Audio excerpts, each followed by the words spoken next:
शहरों की भीड़ में तुम्हें मिलेगी सिर्फ थकान और राइड रेस, लेकिन अगर तुम्हें असली मोक्ष चाहिए तो फिर तुम्हें झोला उठा के हिमालय की राहों पर चलना ही पड़ता है। और लगता है ये बात टीवीएस समझ चुका है, इसलिए उन्होंने लॉन्च करी है अपनी सबसे पहली एडवेंचर टूरिंग मोटरसाइकिल, दी अपाचे RTX 344।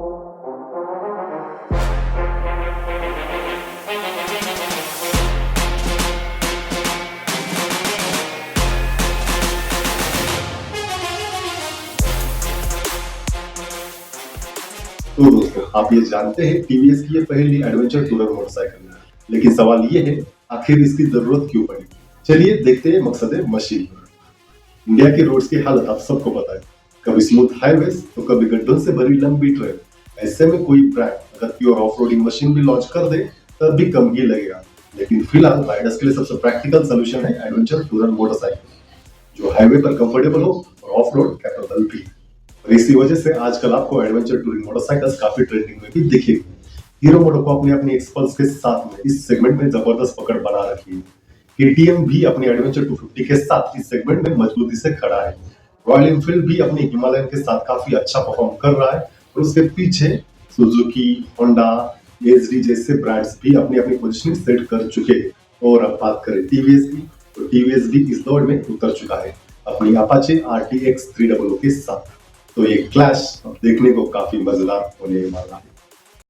आइए देखते हैं, बैठचंद मजा आएगा। टीवीएस ने अपना नया RTX D4 प्लेटफॉर्म इंट्रोड्यूस किया है, जिसमें 299 सीसी का इंजन, टूरिंग रेडी स्टांस और मॉडर्न फीचर्स के साथ आपको मोटरसाइकिल्स देखने को मिलेगी। ये सिर्फ बाइक नहीं बल्कि टीवीएस की तरफ से एक बोल्ड स्टेटमेंट है कि वो कम्यूटर और स्पोर्ट्स बाइक के बाद एडवेंचर टूरर मोटरसाइकिल्स की कैटेगरी में भी अपना हिस्सा लेना चाहते हैं। अरे देवा, ये गड़बड़ है बाबा। अब डिजाइन की बात करें तो ये RTX 300 एकदम फ्रेश और अग्रेसिव स्टांस के साथ आती है। फ्रंट से शुरू करें तो इसमें आपको एडेप्टिव हेडलैम्प सेटअप देखने को मिलता है, जो कि सिर्फ शार्प और एडवेंचर रेडी लुक ही नहीं देता बल्कि एक स्मार्ट फीचर के साथ भी आता है। जैसे ही आप इस बाइक पर हाई स्पीड पर क्रूज करते हो, इसका बीम थ्रो और ब्राइटनेस ऑटोमेटिकली एडजस्ट हो जाते हैं, जिससे कि आपको हाईवेज पर मैक्सिमम विजिबिलिटी मिल सके। और यही थ्रो और ब्राइटनेस सिटी ट्रैफिक में थोड़ा सॉफ्टर हो जाता है और ये काफी प्रैक्टिकल फीचर है। मैं ये कहूंगा ऐसा फीचर लगभग सभी व्हीकल्स में आना चाहिए। एटलीस्ट सिटी में जितनी व्हीकल चलती है उनमें तो आना ही चाहिए, क्योंकि जितना ये गाड़ियां सिटी में लाइट पोल्यूशन करती है ना, उससे काफी चिड़ मचती है। और मैं इसके ऊपर जल्दी वीडियो ला रहा हूँ, तब तक आप चैनल को सब्सक्राइब कर थोड़ा वेट कर सकते हो। और ऐसी वीडियोस के लिए तो मुझे लगता है एक सब्सक्राइब बनता ही है। और विंड स्क्रीन मिलती है, जो कि टूरिंग के लिए काफी हेल्पफुल है। वाइड हैंडल बार्स आपकी लॉन्ग राइड की कंफर्ट को एश्योर करते हैं। फ्यूल टैंक काफी मस्कुलर डिजाइन में आता है, जो कि देखने में काफी स्पोर्टी लगता है और आपकी नी ग्रिप में काफी यूजफुल भी है। सीट की कुशनिंग और straight style design long distance ride के लिए ही डिजाइन करे गए। रियर में इंटीग्रेटेड ग्रैब रेल्स और लगेज माउंटिंग पॉइंट्स भी दिए गए हैं, जो कि आपकी टूरिंग जर्नी को काफी हेल्प करेंगे। फिनिशिंग की बात करें तो पेंट क्वालिटी और पैडल गैप्स काफी रिफाइंड लगते हैं। टीवीएस ने क्लियरली ध्यान दिया है कि कम्यूटर बाइक का सिर्फ एक्सटेंडेड वर्जन ना लगे, बल्कि एक प्रीमियम एडवेंचर टूरर मोटरसाइकिल बने। तो दोस्तों, अब उस चीज की बात करते हैं जो कि सबसे ज्यादा मैटर करती है, इस बाइक का दिल यानी इंजन।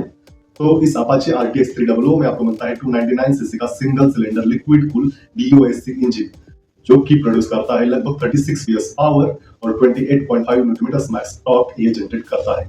ये इंजन आता है 6 स्पीड मैनुअल ट्रांसमिशन के साथ में। उसके साथ ही इसमें आपको असिस्ट एंड स्लीपर क्लच भी देखने को मिलता है। और एक प्लस पॉइंट आपको इसका बताऊं, इसमें आपको बाई डायरेक्शनल क्विक शिफ्टर भी देखने को मिलता है।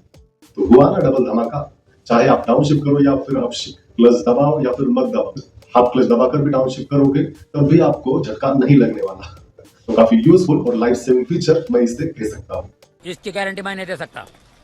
मेरे पे भरोसा नहीं तो हमारा 5034 हमको दे दो और हमको छोड़ दो। चेसिस की बात करें तो ये bike tubular trellis frame chassis पर बनी है। सस्पेंशन फ्रंट में आपको यूएसडी फोक्स मिलते हैं, रियर में आपको मोनोशॉक सस्पेंशन देखने को मिलते हैं। उसके साथ ग्राउंड क्लियरेंस भी आपको 200 mm का देखने को मिल जाता है, जो कि इस सेगमेंट के हिसाब से ओके कह सकता हूँ मैं इसे। मतलब बहुत ज्यादा कम भी नहीं है और बहुत ज्यादा भी नहीं है। अगर ज्यादा देते तो इसकी सीट हाइट थोड़ी और बढ़ती और जो शॉर्ट राइडर्स है उन्हें चलाने में काफी तकलीफ थी, ये हो सकता था। तो मैं इसे ओके ही कहूंगा। इसका कर्व वेट आपको 180 kg तक देखने को मिल जाता है।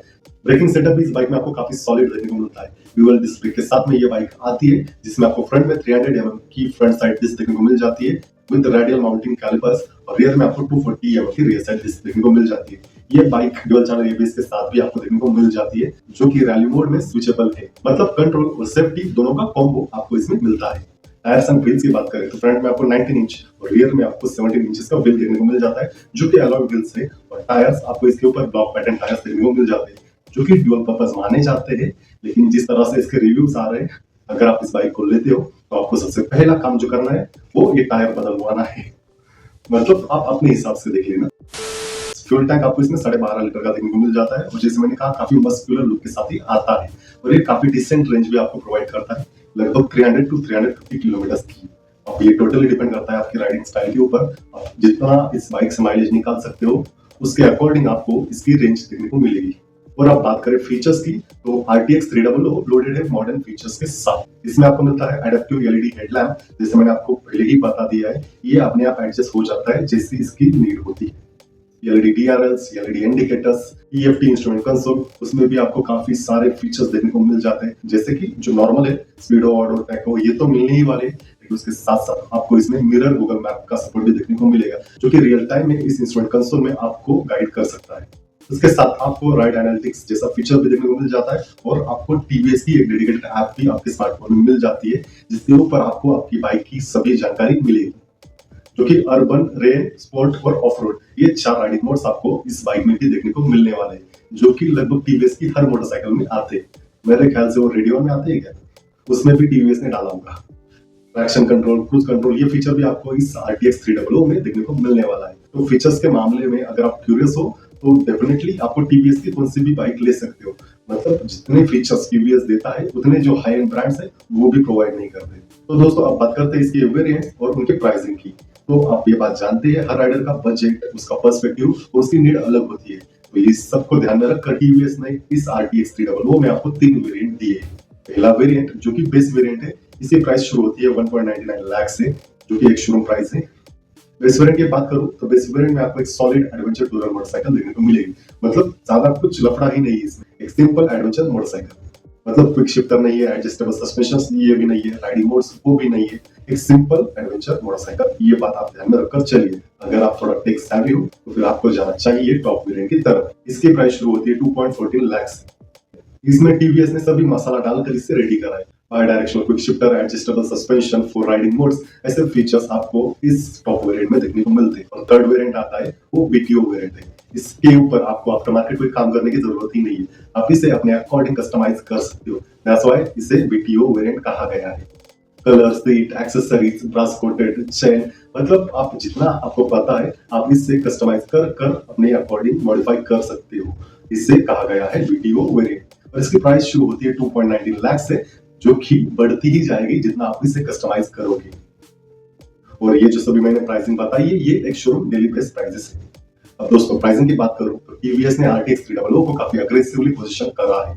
KTM एडवेंचर 250 और सुजुकी V-Strom SX के बीच एक स्वीट स्पॉट बनाया है और उस जगह पर इस RTX 300 को प्लेस किया गया है, जो कि मेरे ख्याल से काफी स्मार्ट मूव हो सकता है। मार्केट रिस्पांस भी इसका काफी पॉजिटिव है। जो हाइप इसके अराउंड बिल्ड करी गई थी वो वर्थ इट है, हम ऐसा कह सकते हैं। काफी सारे राइडर्स को इसका जो अग्रेसिव स्टांस है वो पसंद आ रहा है। तो हम ये कह सकते हैं कि TVS काफी स्मार्टली इसके ऊपर काम कर रहा है। तो दोस्तों ये थी नई अपाचे RTX 300। ऑन पेपर इसके स्पेक्स देखकर ऐसा लगता है TVS ने काफी सॉलिड काम करा है। TVS की तरफ से इस बाइक को काफी दिनों से टीज करा जा रहा था, वो फाइनली अब जाके TVS ने इससे रियल में उतारा है। अब ये मूव कितना सक्सेसफुल होगा ये तो आने वाला समय ही बताएगा। तो ओवरऑल देखें तो बाइक काफी ज्यादा प्रॉमिसिंग लग रही है। हाँ, अगर इसमें स्पोक व्हील और फ्रंट में 21 इंचेस का व्हील होता तो ये बाइक और भी ज्यादा ऑफ रोड कैपेबल हो सकती थी और जो हीरो की एक्सपल्स है उससे ये काफी हद तक चैलेंज भी कर सकती थी। मतलब अभी भी कर सकती है, लेकिन अलॉय व्हील के साथ में हार्डकोर ऑफ-रोडिंग में उतना कॉन्फिडेंस नहीं आता। लेकिन फिर भी हम ये कह सकते हैं TVS ने RTX 300 को एक बैलेंस पैकेज बनाया है। देखना ये है क्या ये रियल वर्ल्ड में हमारी एक्सपेक्टेशन के ऊपर खरी भी उतरती है या फिर नहीं। तो दोस्तों ये था हमारा डिटेल ब्रेकडाउन नई अपाचे RTX 300 का। उम्मीद है आपको ये एनालिसिस पसंद आया होगा। अगर आपको ये वीडियो इंफॉर्मेटिव लगी है तो वीडियो को एक बार लाइक कर दीजिए और हाँ, आप इस वीडियो को अपने मोटरहेड दोस्तों के साथ शेयर करना मत भूलिए। अब बच्चे आपकी राय, तो आपको ये नई RTX 300 कैसी लगी? क्या ये अपने राइवल्स को कड़ी टक्कर दे भी पाएगी? और अपना ओपिनियन कमेंट बॉक्स में बता दीजिए। तो मैं हूँ विजय, मिलता हूँ आपसे ऐसे ही एक इंफॉर्मेटिव एनालिसिस में। तब तक के लिए ride safely, live freely, good bye.